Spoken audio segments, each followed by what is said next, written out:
All right, this is the decider to find out who moves on to the round of 16. Will it be TargA or will it be NaNiwa? We've already seen these two play, and TargA didn't have the best of results there, so NaNiwa is looking in prime form to move on if he can just step over TargA. Before you work out, Kalaris, before you do any physical activity, you have the phase called the warm-up. Yes. The first game of the day, the first workout of the day, the first sport of the day, you're a little bit cold, the muscles aren't really working properly. It's true. And keep going. I'm just trying to say, basically, that TargA had to play the first game of the day here. But now he's got a bit of oil in the works. All right. He's warmed up. He's been warming up for 3 hours and 40 minutes. But he's ready. And this is the time that I would love to, on the side of me, go like this and grab a can of Foster's and say, Aussie, Aussie, Aussie for TargA. But I don't have that, and I won't say that, because he is from Norway. I sincerely hope out there was a lot of Australians watching. There was a lot of Australians that it's like 5 a.m., they're all drunk. Like, oh, Apollo with that Foster's shenanigans again. But, you know, he's doing Australia proud here today. TargA, of course, studied a long time ago in Australia. But does he now have what it takes, in all seriousness, to beat NaNiwa? Do you think he can do it? With the style we've just seen, that I think he'll bring into play in one of the three, if not all of the three games. Do you see that aggressive play working against NaNiwa, who is the expert over Todd in this scenario on how to play this matchup? Because now it's like you've beat one play, but now it's the expert class. I think NaNiwa in this matchup is a full package. I think he can deal with whatever's thrown at him, and arguably he can also throw back at his opponent equal amounts of aggression. Very, very well calculated amounts of aggression. We saw it in the first series. So I don't know whether this will work for TargA. It's going to be so hard to pull off. All right, well, we'll have to find out, guys, because it is now ready to begin the final map of the final game of Group A. I don't know who's going to win. I don't have any predictions. Let's just find out which way this is going to go. Is it going to Norway or Sweden? Find out. We shall find out. Let's jump in as we have. Spawning up to the top left-hand corner, Blue Protoss, representing the Alliance in Sweden. He is NaNiwa. And down to the bottom right, we have our red Zerg, representing Norway and Dignitas. He is TargA. TargA's got a difficult task, for sure. There's no doubt a difficult task. But NaNiwa's changing things up already. Imagine now, oh my god, I almost ripped my headset off my head. Sorry. Imagine now if we saw a cannon rush. Blind cannon rush coming from a player who tries to go 3-hatch, who tries to counter-build NaNiwa, and we've seen it time after time after time. Imagine that. Wow, actually, that would be really cool. Really cool. But at the same time, TargA, he could be on certain extra levels and be like, I know that you think I might do this, so I'm just going to play spawning pool, but I don't think he will do. No, he's not going to do it. It's not that deep of a mind game here. But there is no early forge. It's going to be a Nexus first, so a change of style here from NaNiwa coming up, not playing towards how he likes to play. But again, 3 hatcheries, if that was to happen here, would work okay. It would work okay against this if TargA was to take that risk against NaNiwa, who I would say 8, if not 9 times out of 10 goes gateway expand, man. Oh, yeah, definitely. And TargA here, we're going to see how he wants to play this out. It's funny because the Overlord will reach that position not before the expansion. Indeed, he has to go for the spawning pool, not knowing what is going on. But he could have gotten away with it quite considerably. Now we'll see that forge and we'll be like, oh well. Ah, change up. And now, even though the words I used to describe TargA versus Todd was that TargA, upon seeing this, probably felt comfortable against Todd in game number 1, saying, all right, this is what I've played against a lot of the time. But I would like to say the reverse now. Very simply because, yes, it's what TargA's played against the most, but NaNiwa's not doing the same. And all of a sudden he's like, oh my god, he's not doing the same anymore. I was expecting this, and now he's doing this. And it throws him off a little bit. Definitely, I'd say throws him off a little bit. Even though it's exactly the same build as Todd used to start off, it's the mind, it's the mentality of this. Not expected from NaNiwa, as you said. It's just not expected. And with this double gas going down now, he is playing a standard of standard for fast expands. And how is TargA going to deal with it? I mean, TargA's got to be like, all right, what's the main reason why he's changed? What is that reason? What does he want to do? And all these thoughts that you're going through kind of tear you away from your plan, and you start thinking too much. Sometimes you overthink too much, and sometimes you make wrong decisions based on overthinking. So this is something which TargA really needs to avoid if he wants to play this game out well. Just go to what you normally do. So 3 hatcheries coming down with no gas, very normal against this build coming out from NaNiwa. He's chasing the probe out, which is always a good find, but there's another one. There is another one. There is another one. He's a sneaky, sneaky ninja, is NaNiwa. As we'll send that out and get confirmation of that third. Very, very important. That probe will actually get away as well. 2 Zerglings, not going to be able to kill that by the time it gets back to that photon cannon. So, whoa, actually NaNiwa is going to the natural and getting some confirmation of something. But well, he's got another probe out, and TargA's going to be like, huh? Where did you come from? Yeah. But there's +1 attack on the way, and there's also the cybernetics core. And with a probe escaping and going to the left-hand side here, I really feel that NaNiwa very simply may just go for a gate. Oh, no. Robotics facility coming in. What is he up to? All right. Okay. Whenever I see this, and I've been working on this kind of style recently, robotics facility, for me, stands out all in. Yeah. But there are other builds that do work. There are builds that you can take maybe a 3rd base with an Immortal, the crappy builds that don't really work too well. But it's either an all-in, Immortal all-in, or he goes over to a Warp Prism pretty fast. And then you can play with a Warp Prism quite well, take a 3rd base behind it quite well, because your opponent has to deal with a Warp Prism and you can take a 3rd base behind it. So I wonder what it is. If it's an Observer, I'm going to be like, huh? But the way that it's lining up, with 3 extra gateways coming in, I'm not sure. Okay, Warp Prism. Okay, yeah. But he sees the robo facility being chrono boosted at the back as well. TargA has every single scrap of information he would ever need. And he just identified exactly what I was saying to you guys on stream. He just said it. He's seen everything. He's seen the 3 gateways, the robo, the gases on the natural, everything. He may even see the Warp Prism. He may. And then he sees absolutely 100% everything. The Warp Prism, I don't think, will go detected, unless the Overlord turns around right now. But that Warp Prism is moving out in such a way that it will not be spotted just yet. So, Roach Warren's on the way. He knows that maybe some of the aggression's not coming now, and he has to prepare for that. He's getting the layer, he's getting extra gases, just making sure he has all the options available to him to just deal with this. Yeah, I think NaNiwa will expand behind this, but it's the style I talked about where you do kind of be aggressive yet defensive with the Warp Prism and so on. All right, Statman K. What's NaNiwa's win % against Zerg, actually, so far in WCS? Can you tell me? Interestingly enough, I would have to minimize. Okay, don't do that then. Don't do that then. No. Although, in WCS, it's...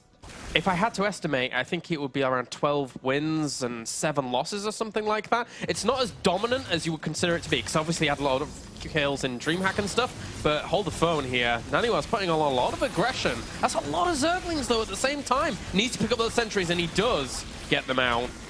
And just trying to kill off these Zerglings where he can. Do have really +1 attack, but not doing the best of things there. Not doing the works. Yeah, so just killing off those Zerglings. And killed off 4 workers. Not a huge result. Yeah, it's Statman K. It's not that high. 58%. 10 and 7. I was close. 12 and 7, 10 and 7. Oh well, close. It's not that high, but still, you know, WCS has been going for a long time now. This includes all tier events, Season 1 as well, where NaNiwa was still kind of learning this new style which we're seeing today, which is really a copy from SOS. The way that he plays is very SOS style. It's like his favorite player. Oh, yeah. He absolutely loves that style. Now, well, look at this army he's building up here. 2 Immortals, third one's being chrono boosted out. Yeah, Warp Prism, I thought it would be a 3rd base, but it's clearly not here. So we see extra gateways been thrown down and Immortals coming in. I wonder if TargA has what it takes to deal with this. The biggest upgrade, which I like and is the best against this, is actually the Roach Speed. Yeah. Which is on its way. Do you reckon he can stop NaNiwa's attack? 3 Immortals. Great micro as always. The Warp Prism's already damaged, remember. Well, so is the Mothership Core. By the time this gets across the map, he's going to have like 40, maybe even 50 roaches. So that's so much firepower. I'm not sure how you actually deal with that if it comes in at the proper angles. Well, is TargA counterattacking? What's he doing with these roaches on the right-hand side? He needs to formulate a plan here. He's up to a very high supply count. Look at that, 170. Yeah. With 4 Overlords coming in, he'll be able to max out if this is slowed down. Yeah, he has 46 roaches already. And he's coming in from 2 sides. Uh-oh. He's coming from the north. He also has his defense set down at the south too. These force fields will have to be crucial. The Mothership Core sees it as well. He knows what's is about to occur, and he has to go for the engagement before that other army reaches him right now. If he does not, then he's going to be completely sandwiched up against big chunks of this army, and he's doing exactly that, throwing down good force fields, separating a lot of that off. He knows he's in a little bit of a precarious position, though. Those roaches are now coming in from the back.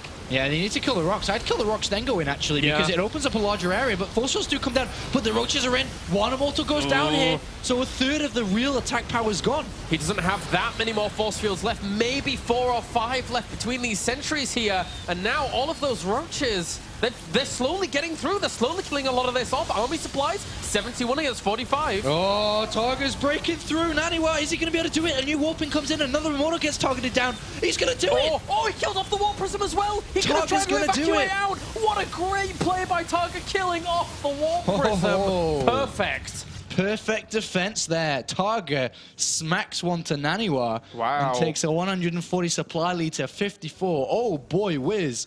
What a great setup there from TargA from 3 different angles. And that did not work. No, it did not. And now, NaNiwa, he's trying to warp in some Zealots to try and go some counter-aggression, but these roaches are just going to come and kill him. I don't know what else he's going to do. Oh, man, this is... it's not looking good here for the Swede in game number 1. The Warp Prism really didn't do too much from the get-go, right? It was stopped very early on. Very early. He could have had Immortals out faster. It was delayed because of the Warp Prism. And TargA makes a very good hold. I feel as if, you know, TargA was so pleased to see the build that NaNiwa had chosen because he's probably played against this a million times. Yeah, and he really made no mistakes himself, you know, with his Overlord production, his unit production. He set himself up very nicely. And the Roaches just going to clean up these Zealots that are trying to keep NaNiwa in the game. Whilst he adds on some Hydralisks as well. This is all that NaNiwa has at the back. 77 army supply against 25. Good time warp. Trying to keep that Immortal alive, and he will do in the end. But the reinforcements are just going to stomp across the map. Yeah, this... I mean, Hydralisks ain't no thing. Yeah, I mean, with Hydralisk now coming in, +1 attack going to be there for them as well. I mean, that's one of the biggest things I've noticed from a lot of Zerg players in recent days. 1 Evolution Chamber, man, just it helps so much. There used to be a day where people used to get 2. It's all about 1 because you just have so much more units to defend, to attack. Is that... Go on. Is that drone? What's this drone? I was going to say, if that's a hatchery, man. If that was a hatchery... I won't put it past some people against NaNiwa because NaNiwa's a player that can go on tilt, and trying to throw him off like that is something that could occur. But anyway, Mothership Core gone as well. NaNiwa is just going to try to go for another attack here with +2 Stalkers maybe. Colossus coming in. He's in a bit of a dire situation, to say the least. Yeah, the Roach is perfectly positioned to tank for these Hydralisks as well. Force fields go down, and yes, he will kill off a lot of the Roaches at the front, but still, so many Hydralisks for the firepower behind this, with reinforcing Hydras and Roaches coming as well. Too much for the Alliance player. Yeah, another Immortal is going to go down, and more units streaming across. TargA's going to beat NaNiwa. He definitely map number 1 here, maybe not in the entire series. That's up to NaNiwa here, as TargA comes pushing in, the cannons go down, there's just nothing left to defend. And NaNiwa's trying to hold on with everything he's got. Remember, NaNiwa is the #1 ranked non-Korean player at the moment in the WCS system. Yeah. But right now, he's facing elimination after this map. In the round of 32. TargA's the complete opposite as well. He is nowhere, he's not on even the map of being highly ranked in WCS point system. He qualified through painstaking resources, and GG there for game number 1. TargA takes it. And again, TargA has been so furious about trying to get to this spot. And now he's 1 map away from the round of 16 in his debut appearance in Premier League. this is big. If TargA can take it, very big indeed. Well, the thing is with TargA is he's always had a very good Zerg versus Terran, very aggressive. He's got great macro in itself anyway, so we can see with his big power up to his units. I don't think he practiced versus Terran at all in this group. I think he said, well, I'll give 4GG my best. Maybe I'll do an all-in here or there, but I'll focus on my versus Protoss. And it seems to be working okay for him. I mean, there's 2 Protoss in this group, Todd and NaNiwa. And if he eliminated his practice versus Terran and just said, well, I'm doing okay versus it anyway, and I'll focus on Protoss, he may advance from this group. He may do. And we may have a very similar Season 3 to Season 2, where a lot of favorites were knocked out. And NaNiwa is a favorite to even win the whole thing. It would be so crazy if we had, like, a WCSEU curse where all like the top 5 or top 6 players next round just kind of like just go. I mean, it happens a lot in many different tournaments actually. Where a player wins a tournament and then he comes to the next season or the next tournament and just doesn't perform as well. It's just weird. But right now, TargA 1 map away from knocking out NaNiwa. It's crazy stuff. It's crazy, but it could occur because Derelict Watcher is our next map. And then if we go into a game number 3, then it will be Polar something or other. What's it called? Knights. Polar Knight. There you go. That one. All right. Okay. So let's get into game number 2. See if the Norwegian can take it 2-0, or if our Swedish player spawning down in the bottom left can tie it 1-1. Representing the Alliance, he is NaNiwa. And up to the top right, we have our Norwegian player, currently 1 game up. He is TargA. NaNiwa. Now, I bet that was the sound NaNiwa made. Well, probably not. Actually, it was more like... As, all right, back to basics for NaNiwa here. No funky strats, no Nexus first and going into something else. It's back to what he knows best, which is gateway expand into, depending on what TargA does here, probably fast Stargate, but could be additional gateways beforehand. TargA, though, will feel this out very nicely. Both of these players know each other's style. That's the best part about this. We know their styles. You know, we know TargA likes a lot of units. We know NaNiwa likes a lot of Void Arrays. That's the styles, guys. Yeah, if any of your friends ever ask, if you were to describe NaNiwa's playstyle, what is it? Say Void Arrays. Void Arrays. Nowadays. Defensive Void Arrays. In this matchup, at least, it works out very nicely. Although, he hasn't really done a whole lot of it today in comparison to what I was expecting. Yes. I was expecting it every game. I am expecting it from every game from now. Oh, yeah. This game and the next game, because he knows that's his strategy. He doesn't want to overuse it because people just get used to playing against it and deal with it. But I definitely feel that I don't think he's going to go over to, like, how he played versus TargA originally was Templar Archives play. Archons, Zealots. Yes. Because we saw TargA go for heavy Zerglings to try to counter NaNiwa's build. So let's put a hashtag mind game out there for you. What happens now that we know, and maybe TargA knows, that NaNiwa is going to play his normal go-to build, Void Arrays? Does TargA now go back to heavy Zerglings upon knowing that his opponent isn't going to try anything like Zealot Archon again? Does he go 1-1 upgrades for his Zerglings and try to deny that third for as long as possible? I think he kind of has to. You know, it's a very good style against what NaNiwa plays. He's got NaNiwa pinned against the corner. NaNiwa's not going to kind of cheap out on this game. He's not going to cheap out. If you do, you die. So NaNiwa has to go back to what he knows, and then likewise, TargA's like, right, I've got him pinned. He's got to scramble. He's got to do something about this. Yeah. This is tense, man. Because remember as well when we talked about how important the WCS points are for this season. NaNiwa is in a position where he needs these points. Yes. Of course, he's in the top 16 right now, but he may not be if he's out in the round of 32. Look what happened to TLO, Stefano, Demaga, 4GG. After losing in Season 2, all of them fell out of the top 16, even though they were all in the top 16 before the season begun, just like NaNiwa is now. If NaNiwa falls out of Season 3 here now, he won't be top 16, man. It's that simple, I think. It's that big a difference. Each of these seasons awards so many points that you get those players that just kind of finish consistently in other regions and, you know, are just slowly eking forwards with the points. And if they finish consistently this season as well, not necessarily making those top numbers, they'll still gain a lot of points. So NaNiwa has to play his heart out. He cannot go out in this round. All right, we'll find out if that's going to happen or not, as NaNiwa has kind of seen his opponent's style so far, which is gasless. And that is the same in this game as well.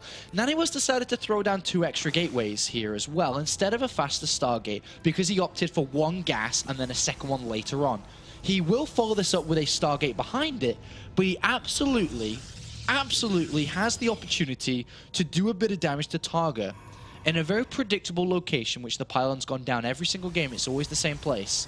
Always the same. Just outside that third, a little bit south by the smoke. Always the same. TargA's already got Lings on the way. NaNiwa needs to do, well, doesn't need to, but would like to do a bit of damage. If he doesn't do anything, it doesn't matter. But if he does, he's in the lead. Yep, certainly so. He is warping in 3 Zealots as well. And this warp in has come a little bit quicker here. TargA did not find this pylon as quickly as he did previously.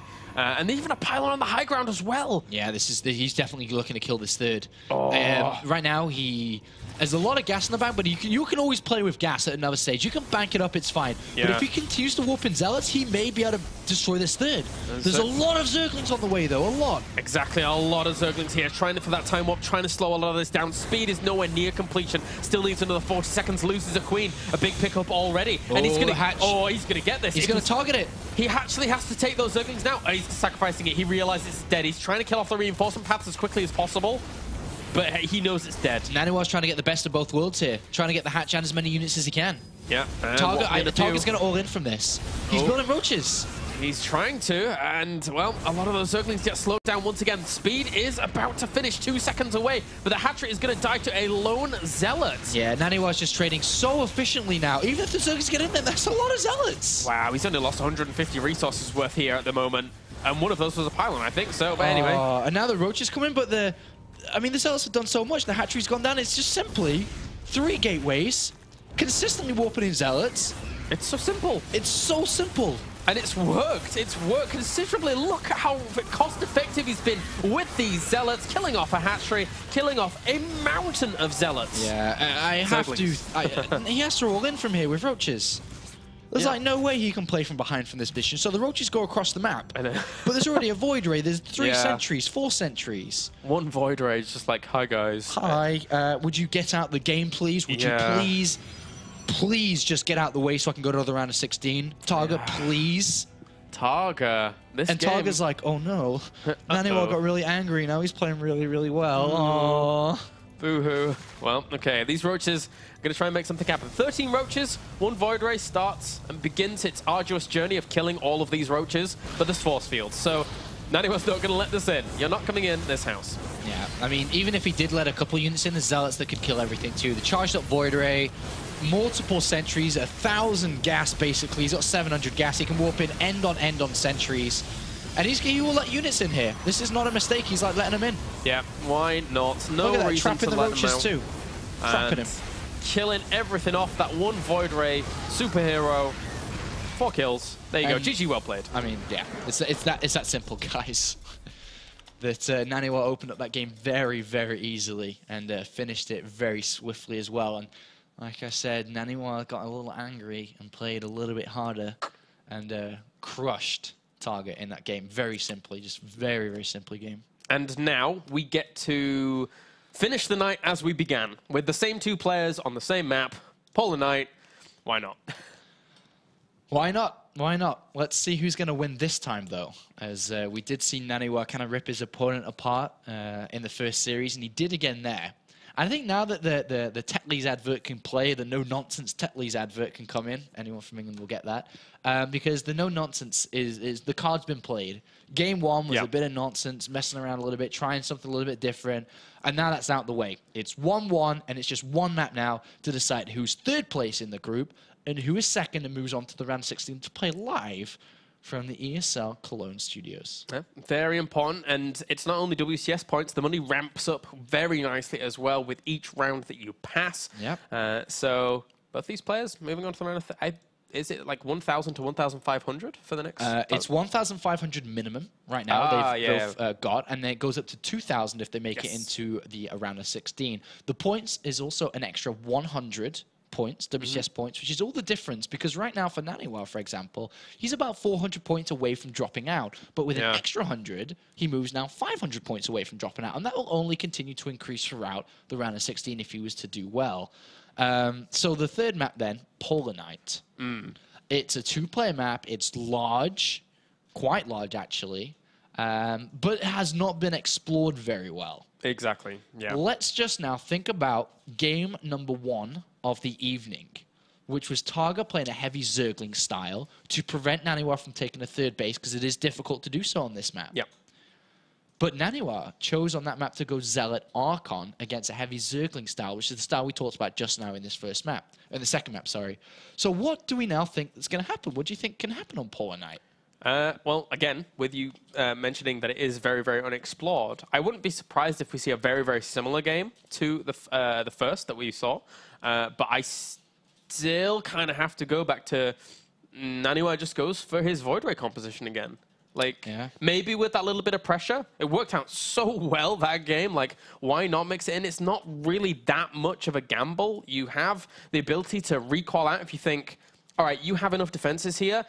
Either I'm going to use them on time warps if you see just a handful, or you use it on a recall and just get out. And then you're transitioning onto Void Rays back home as well. So I think it's the pokes into the Void Rays, because I think TargA can deal with the poke. All right. TargA loves to deal with the pokes, and we'll see if he can. I'd expect so too. I think TargA would have learned a lot from the first series as well. That's the thing with StarCraft, is when you lose a game, you learn a lot from the losses, and you can put it into another time. Luckily for TargA, that time is just a few hours after his initial loss. So can he learn from what happened in game number 1 and series number 1 of the day? Can he turn things around, and can he knock out the highest ranked non-Korean in the StarCraft 2 WCS 2013? Could happen. It certainly could.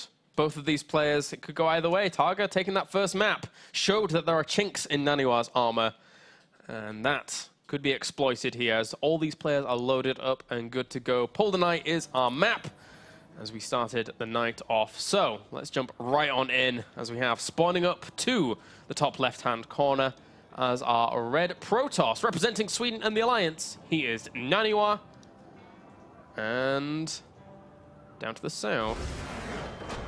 Never mind. All right. GG. I don't know what just happened. Nor do I. Nor do I. Mr. NaNiwa disappears into the night. Yeah. I just keep repeating in my head. It's so weird that NaNiwa, who is the most successful player at the moment in the Europe and North American scene, may not go to BlizzCon if he doesn't win this game. Like, he will be out the top 16. There's no doubt in my mind. He will be out the top 16. The way that it will work, very, very unlikely he's able to sustain it. Unless he, by chance, won New York until Extreme Masters and by chance won, all the... No, but other than that, other than finishing super high in those tournaments, it's impossible. The 2 Tier 1 events left this year before BlizzCon is IM New York and DreamHack Bucharest. Is Singapore a Tier 1 as well? I think it's a Tier 2. Might be. I'm not sure exactly. But there's 3 events. Whatever it is, there's 3 tier events left. And you need to win them.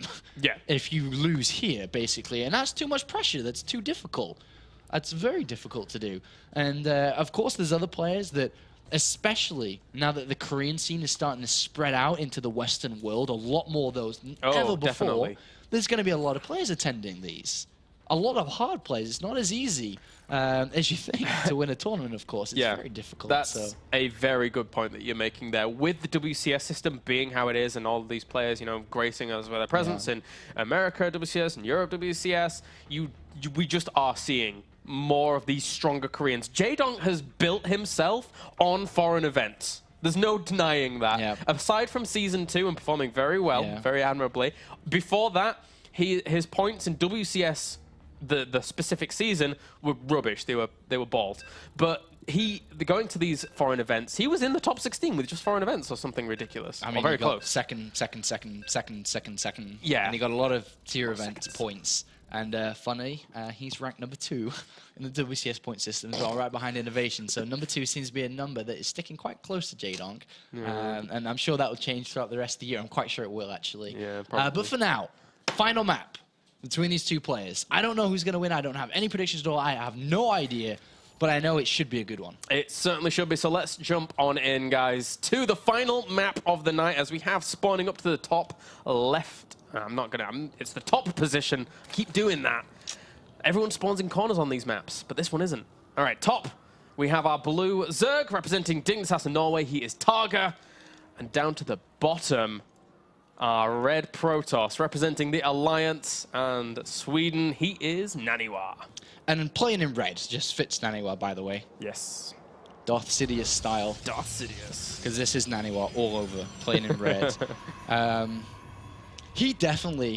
definitely would love NaNiwa to play a tournament with a hoodie and the hood on. Oh my god. Oh, look out. And then playing in red too. The lightsaber and everything. Imagine if he played in the round of 16 with red lighting behind him, his hood on as well. Oh my god. Oh my god. Can you make this happen at DreamHack? Is that something that can... Wouldn't put it past those crazy guys to play the Darth Vader, the March. Wouldn't put it past them or anything, man. Actually, now that I just said DreamHack, is Bucharest also a tier tournament? It's a tier 1. Okay, so there's 4 potentials. Well, is it New York, Bucharest, Singapore? What else? New York? Yeah, New York, Bucharest, Singapore. And then isn't DreamHack winter before it, or it's after BlizzCon? Oh, it's after BlizzCon, isn't it? Yeah. No, it's not because. Oh, but that means Singapore's after BlizzCon as well, then. When Singapore's after it, so it doesn't even matter about Singapore. There's only 2 events. It's New York then and Bucharest. So I was trying to get to 4 and I ended up getting to 2. Sorry. Nice. Okay. Yeah, I didn't think about the Singapore dates. So, all right. So anyway, looking at this game now, we have triple hatch like a boss, Wow. Coming out from TargA. Why not? He knows NaNiwa's style. He knows his build. Knows this is strong. NaNiwa, though, off a single gas very easily after expanding here, can throw down additional gateways to pressure this. Oh, yeah. The problem is he also had that opportunity in game number 1, but messed up. He didn't do it right because the pylon got picked off too early. It was spotted too early. But, as mentioned, this is a new map. It's a bigger map. There's a lot of places to hide a pylon that Zerg players won't find easily anymore. And I would not put it past NaNiwa to pressure this.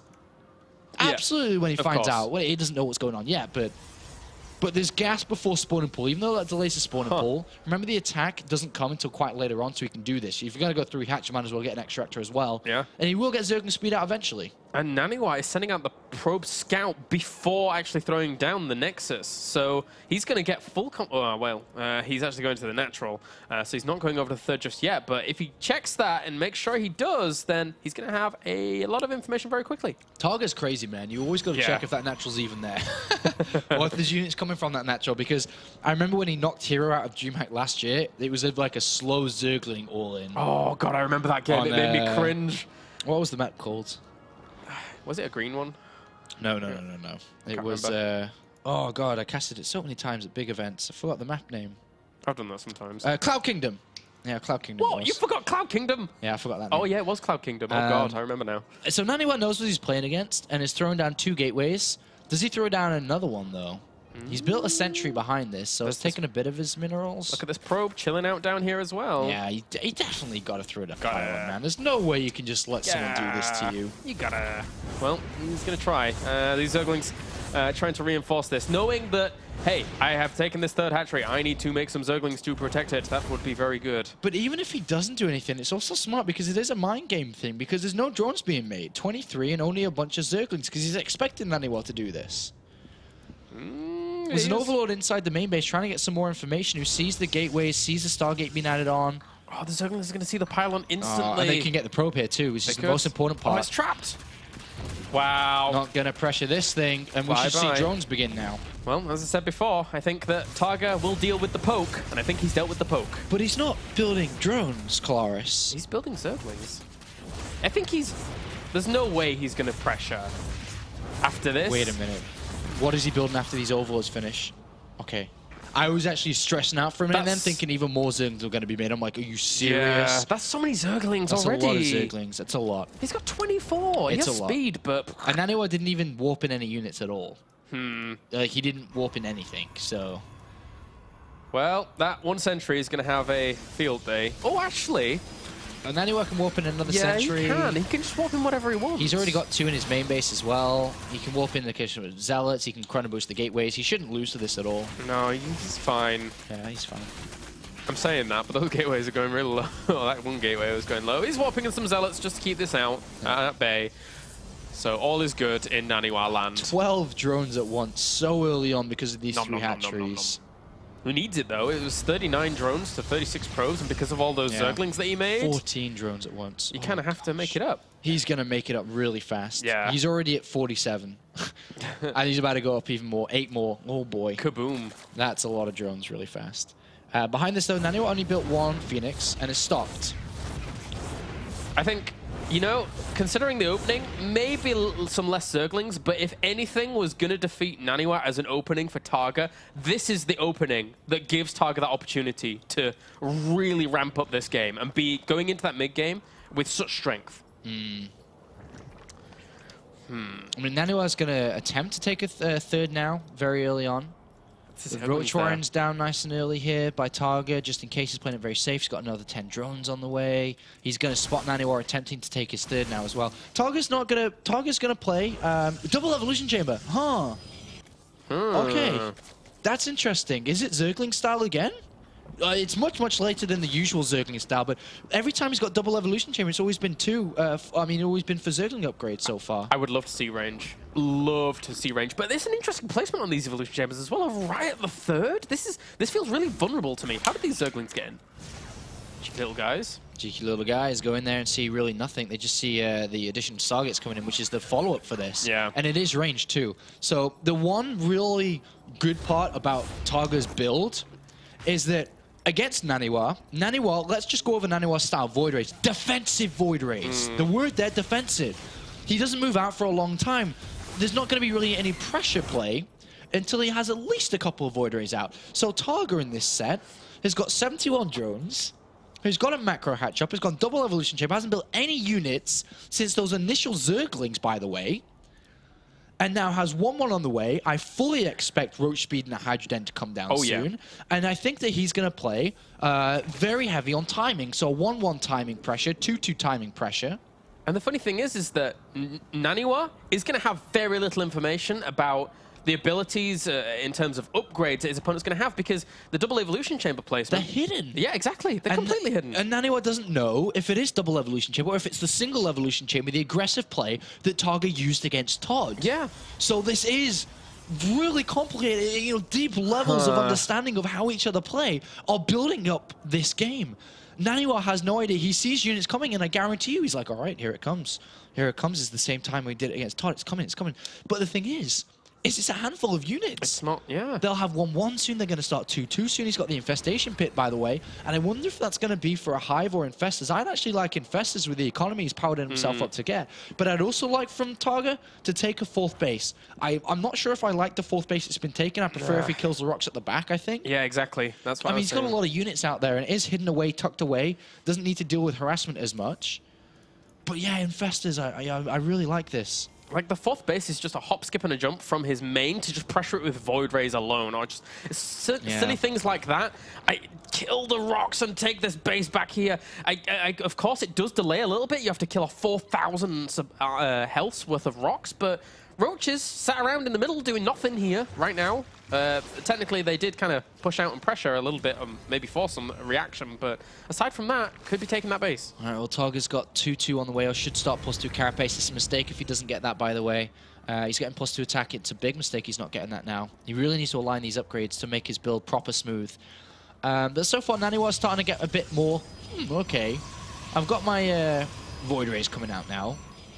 Yeah. And he's got quite a few of them. He's got a pylon forward. He's got quite a lot of units now. His Twilight Council is kind of late, but remember, NaNiwa's like on 3 gateways still. Just remember that. He's got 3 gateways. He's just got 3 gateways, 3 Stargates. This is a bit of a pressure to see if he can do stuff. And TargA, how are you going to react? TargA's at 187 supply, man. I cannot stress how well he's playing with his overlords and his unit production. It's very, very well done right now. He's max.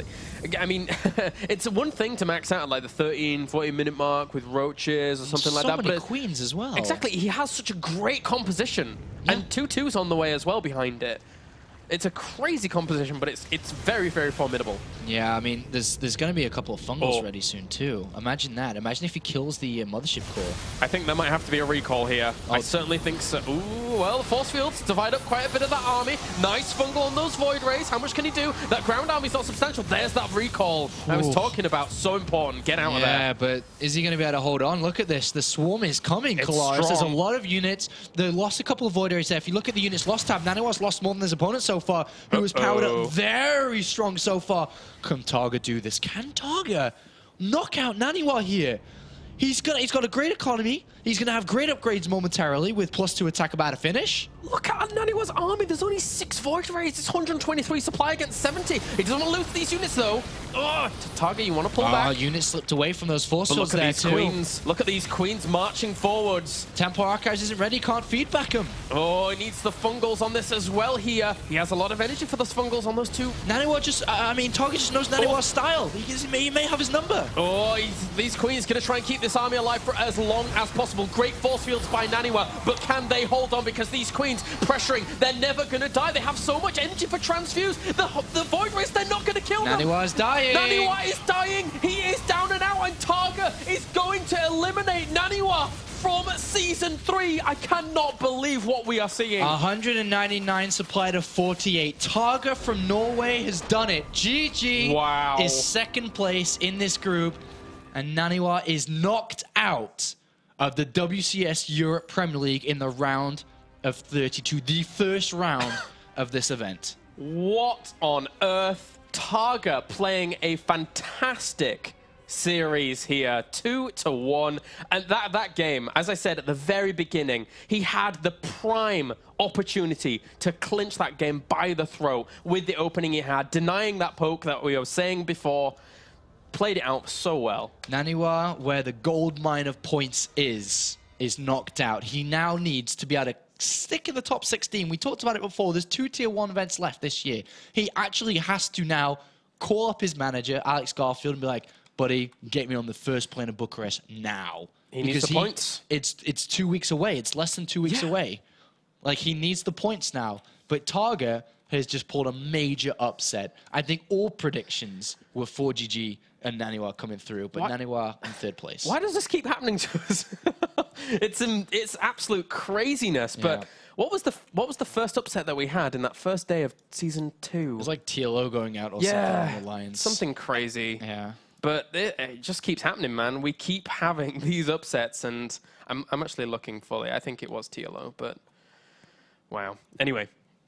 Well. I mean, what do we have here in front of us, man? We have this kind of situation where the best ranked player is knocked out, and TargA goes through with alongside 4GG, who, of course, will continue to represent France, of course, as he does here, playing from Millennium and playing from France, and he will continue through. But it's a good start to Group 8 here.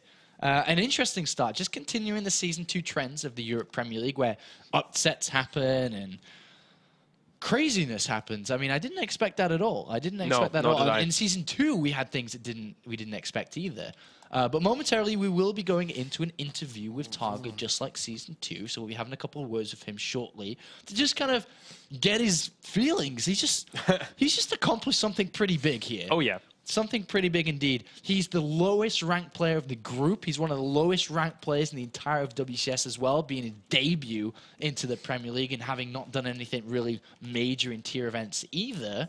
So this is big for him. And the funny thing is if, for example, let's just put it out there. I know it's really deep on what we're saying and thinking, but if TargA was to win Premier League, was to top 2 season finals, he's actually top 16 now. It's actually possible to do so with the amount of points on the line. It's a lot. You get 1,500 from tier 1 from this, and I think it's 3,000 for first place at the season finals. That's 4,500 in one season. That's like up there. That's like That's Third. like third place straight away. If you were able to win both of those. So. TargA just does it all. Just TargA does it all. The year of TargA happens, where TargA finally just goes crazy and is able to do this. So, all right. Well, what kind of questions are we going to ask TargA? I don't know. I've got plenty. Okay. I'm on it. Okay. All right. Okay, guys. We're going to go to a short commercial break, and then when we are back, we are going to have an interview with the victor, Mr. Dignitas TargA.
All right, welcome back, guys, to the World Championship Series European Premier League Season 3.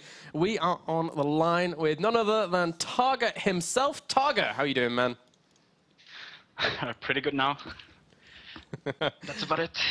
I can imagine so. Okay, so my first question is, coming into this group, obviously you had NaNiwa to prepare for as your first opponent.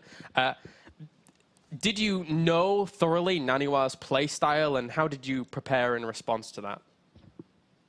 I had a pretty good idea of how he played, and he had the same from me. If you saw the first 2 games, it's like direct blank counter of a style that I've been playing around with quite a bit, because me and NaNiwa used to practice before he went to Korea. So there's a lot of blank countering, well, I just watched his games from WCS and just prepared mentally of how I should stop him and so on. I obviously failed like hell in the first 2 games, but it worked now.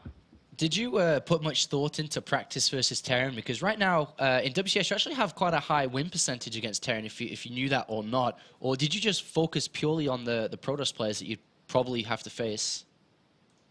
I focused on everybody. I wasn't too sure that I was going to beat NaNiwa, and I thought that Todd would actually beat 4GG because he was a bit confident when I talked to him previously, and so I prepared 2 builds for 4GG, and I would have loved to show them because both of them are pretty insane, but I'm gonna save them for later. Okay, then I like that. I like that a lot. So, in terms of the last series against NaNiwa, after the first series, obviously, not going as well as you would have hoped, can you run us through the second series? Because there was a lot of back and forth there as well. Well, the first game on Belcher, he was doing like the Warp Prism Immortal. I played tons against it, so I knew exactly how to stop it. Yep. And on the second game, I thought he was gonna fake like a 3-gate pressure, and just to get me to overcommit on units. So I was very hesitant to making units. Like I really wanted to make drones, but yeah, he just tricked me. And the last game, this style that he's been playing it for quite a bit, and obviously all the Protosses start copying it. And MC was copying it when I played him on the European ladder. And after the game, he asked me if I wanted some tips, because I was obviously struggling against it. And well, he just told me make roaches, queens, and infestors, and it's almost impossible for the Protoss to stop if you attack when you're maxed out. So yeah, I was really happy that MC gave me that tip. Yeah, it looked really convincing in Game 3 then. Yeah. So you made it through, so of course congratulations to the round of 16 in your debut of the Premier League. Coming into WCS Premier League, did you like have any self expectations, or is it like step by step? What's your thought process when it comes to that? Well, I'm a pretty arrogant guy, so I want to at least go round of 8. And it's kind of sad that I didn't make it to the previously to WCS. I really think that I should have been there, but I failed miserably in every qualifier, like getting super close, and then I just lost my head. So this time it went better. So you've played a lot of this WCS, and in the qualification, a lot of it online, or all of it online, should I say. Yeah. When it comes to playing in the round of 16 offline, does that affect you at all? Is it completely fine? How are you approaching to playing offline in the studios face-to-face to your next future opponents? It doesn't really affect me. It's actually a positive, because I will have a better computer, better ping and so on. Because at the moment I'm at home in Norway, and I don't have the best computer, and the internet is really bad. Doesn't Norway have as good For internet me, as it's Sweden? all positive. No. No? Norway has bad internet? Not as good as Sweden, nowhere near, I don't think. Well, the area that I live has really bad internet. Okay. All right. Well, any last questions, Sean, before I wrap it up? No, I'm good. Cool. Any last words, TargA, before we send you off into the night? Yes. Sorry to NaNiwa, I guess, because I ruined his chances of getting to BlizzCon, I think. That's at least what people are saying on Twitter. Maybe. And yeah, big shout out to Dignitas, of course. And again, I want to thank MC for giving me the tip. Are you playing at any events coming up, by the way? Or obviously you're playing in WCS. Do you plan on going to Bucharest? Okay. Yeah. Awesome stuff. So we'll see him very soon as well as the round of 16 later on. So congratulations, TargA, once again, and we'll see you later. Thank you. All right, bye. Cool. So that is TargA, ladies and gentlemen, the man who just exploded the internet. Yeah. He did pretty well for himself. He did very well for himself. And that wraps up Group A, Week 1, Day 1 of the round of 32. We'll be back tomorrow, though, with Group B. And I actually quite like Group B. I don't think I like it as much as Group A. Today was a really special group, I think, because it was really close. I knew that upsets could be happening. But tomorrow's group has the reigning European champion in it. Oh, it does. It does. Duck Duck, he won all of our hearts during Season 2, and he goes up against Happy, Sasse, and TLO. Three players that are very, very hungry, as they've all had interesting roads in the past season, at least. Happy, the most consistent, being in each season so far. Duck Duck, the reigning champion. Sasse makes his return back to the Premier League after being absent in Season 2. And, of course, TLO is back once again to fight to see if he can continue and extend his run to get the points, because he's not too far at that round of 16 either. Yeah, I'm sure a lot of people here want to see TLO advance onto the round of 16. When I say here, I mean in this general area that is Germany, as they would like to cheer him on during that round of 16. But also don't forget, guys, right after this, I think maybe in an hour or two, there is WCS America Challenger League going on. And if I can remember the players correctly, it's Neeb, Drunken Boy, Hello Kitty, and Vibe. So make sure to tune in to WCS America as well. That's right. So that does it here in Europe for tonight. We'll be back tomorrow at the same time, same place, 6 p.m. local time here in Germany. See you then.